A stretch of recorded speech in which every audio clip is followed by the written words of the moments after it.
अस्सलाम वालेकुम my YouTube family, कैसे हैं सब। मैं उम्मीद करती हूँ आप सब लोग बिल्कुल ठीक ठाक होंगे।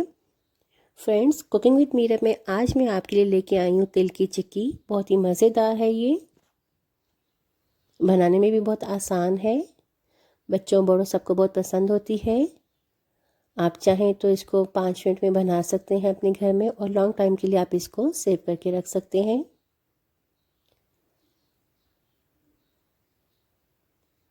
सिर्फ 2 इंग्रेडिएंट्स के साथ ये चिक्की बन जाती है। तो चलिए मैं आपको बताती हूँ कैसे बनती है ये।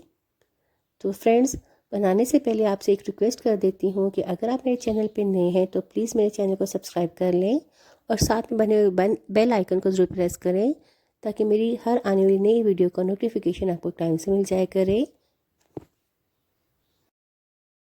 मैंने यहाँ पे चीनी के साथ ये चिक्की बनाई है। आप चाहें तो ब्राउन शुगर यानी कि शक्कर या गुड़ के साथ भी बना सकते हैं।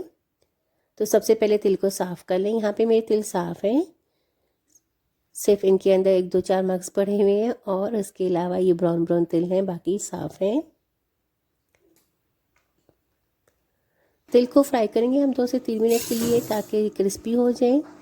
ड्राई रोस्ट करेंगे। ड्राई रोस्ट करने के बाद मैंने इनको निकाल लिया, और उसी पैन में मैंने अब चीनी डाल दी है। याद रहे कि मैंने 1 कप चीनी ली है और 1 कप ही तिल लिए हैं।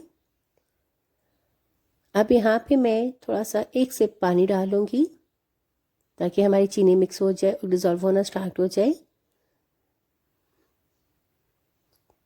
तो फ्रेंड्स, चीनी में हम पानी डाल सकते हैं, जबकि अगर हम शक्कर की बनाएं, बहुत जल्द मैं आपको शक्कर की भी बना के बताऊंगी, अगर हम शक्कर या गुड़ की बनाएं तो उसमें हमने पानी ऐड नहीं करना, उसमें हमने ऑयल डालना है। तो इसमें इसको डिज़ोल्व करना है। तो यहाँ पे एक और बात मैं आपको बताती चलूँ कि जब चीनी मेल्ट होगी तो ये मेल्ट होने के बाद दोबारा से ही सख्त हो जाएगी, और दोबारा से चीनी की शेप में आ जाएगी, हार्ड हो जाएगी। तो इसलिए परेशान होने की ज़रूरत नहीं है। आप देख सकते हैं यहाँ पे चीनी मेल्ट हो चुकी है, और यहाँ पे आप चम्मच को बराबर चलाते जाइए ताकि नीचे ना लग जाए। और यहाँ पे अब देखिएगा कि मेरी चीनी सख्त भी होना शुरू हो गई है, इस तरह से ही देख सकते हैं आप। तो परेशान होने की कोई ज़रूरत नहीं कि ये क्या हो गया, हमारी चीनी मेल्ट होने के बाद दोबारा से हार्ड क्यों हो रही है। तो ऐसा कोई मसला नहीं है, ये हार्ड होकर दोबारा से मेल्ट हो जाएगी। ये देखें, फिर से चीनी की शेप में आ गई है, अब दोबारा से मेल्ट हो जाएगी। और फिर जैसे ही मेल्ट होगी तो उसमें हम तिल शामिल कर देंगे। तो फ्रेंड्स, यहाँ पे हमारी चीनी दोबारा से मेल्ट होना शुरू हो गई, आप देख सकते हैं। और मैं आपको यहाँ पे बताऊँ, हमें इसमें कोई भी लीमू वगैरह डालने की कोई ज़रूरत नहीं है। कुछ लोग इसमें लीमू भी डालते हैं, 1-2 ड्रॉप। तो मैंने लीमू के बगैर बनाई थी तो बहुत ही अच्छी बनी। अभी मेल्ट होने के बाद मैं यहाँ पे इलायची डालूँगी। आप चाहें तो इलायची पाउडर डाल सकते हैं खुशबू के लिए, और अगर आप चाहें तो कुछ भी ना डालें, लेकिन मैं यहाँ पे इलायची इस्तेमाल कर रही हूँ। इलायची डालने के बाद यहाँ पे मैंने थोड़े से बादाम काट के रखे हुए थे, वो भी डाल रही हूँ। आप चाहें तो अपनी मर्ज़ी से कोई भी ड्राई फ्रूट डाल सकते हैं। मोस्टली आपने बाहर देखा होगा, जो बाहर से मिलती है उसमें किशमिश डला होता है। तो मैं यहाँ पे ये बादाम कटे हुए डाल रही हूँ। बादाम डालने के बाद इसको जल्दी से मिक्स करूँगी, और इसके बाद अब हमने इसमें जल्दी से तिल डाल देने। अब इसके बाद हमें ज़्यादा टाइम नहीं लगाना, क्योंकि हमारी चीनी दोबारा से फिर से सख्त होना शुरू हो जाएगी। तो मैंने यहाँ पे तिल डाल दिए हैं। और एक और बात याद रखिएगा व्यूअर्स, के तिल डालने के बाद हमने इसको जल्दी जल्दी मिक्स करना है, क्योंकि ये जुड़ने लग जाती है। ये काम हमने यहाँ पे तेज़ तेज़ करना है। और एक और बात मैं आपको बताऊँ कि जब मैं ये बनाने लगी थी तो सबसे पहले मैंने अपने बेलन पे और छुरी पे, जिसके ऊपर हम ये बेलेंगे, उस पर मैंने ऑयल लगा के ग्रीस कर लिया था उसको। और मैंने जिस छुरी से काटना है उसको भी मैंने ऑयल लगा दिया, ताकि हमारी चिक्की चिपके ना। तो यहाँ पे मैंने ऑयल लगा दिया है। तो अब वो जितना चीनी और तिल का मटेरियल है वो मैं इसके ऊपर रख रही हूँ। और यहाँ पे जल्दी जल्दी हम इसको बेल लेंगे, इसको शेप में ले आएंगे।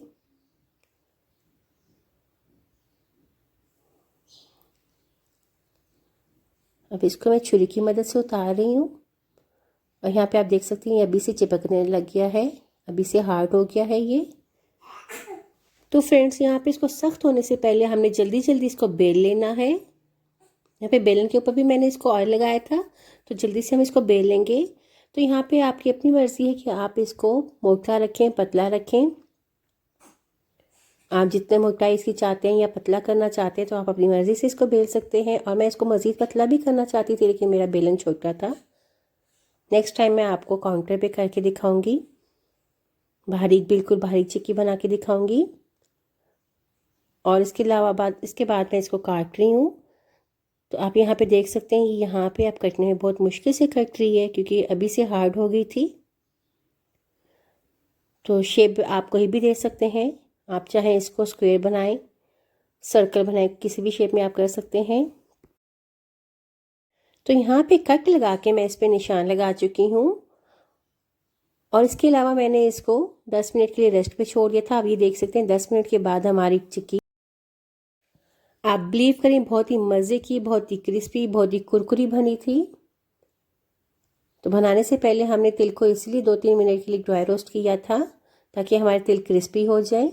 और 2-3 मिनट से ज़्यादा हमने तिल को ड्राई रोस्ट करना भी नहीं है। ज़्यादा रोस्ट करने से हमारे तिल कड़वे हो जाते हैं। तो आप देख सकते हैं कितने मज़े की लग रही है ये। फ्रेंड्स, अगर आपको मेरी वीडियो पसंद आती है, मेरी रेसिपी पसंद आती है, तो प्लीज़ इसको लाइक कर दिया करें। ये आपकी तरफ से हमें मोटिवेशन मिलती है। और यहाँ पे हमने बेलन का जो ऑयल लगाया था वो ऑयल चिक्की पे भी आ गया है, तो इसकी वजह से चिक्की बहुत ज़्यादा शाइन कर रही है। आप देख सकते हैं कितनी शाइन कर रही है। तो मैं आपको इसकी आवाज़ भी सुनाती हूँ, कितनी क्रिस्पी और कुरकुरी बनी है। आप इसकी शाइन भी देख सकते हैं और इसकी थिकनेस भी देख सकते हैं। आप इसके अपनी मर्ज़ी के मुताबिक मोटा पतला भी कर सकते हैं। तो फ्रेंड्स, यहीं तक थी मेरी आज की वीडियो। मैं उम्मीद करती हूँ मेरी आज की रेसिपी आपको पसंद आई होगी। अगर आपको ये पसंद आई तो प्लीज़ इसको लाइक और शेयर ज़रूर करें। और मुझे कमेंट बॉक्स में बताइएगा आपको मेरी ये रेसिपी कैसी लगी है। मिलती हूँ मैं आपसे अगली एक नई वीडियो में एक नई रेसिपी के साथ। मुझे इजाज़त दें, दुआ में याद रखिएगा और अपना बहुत सारा ख्याल रखिएगा। अल्लाह हाफ़िज़।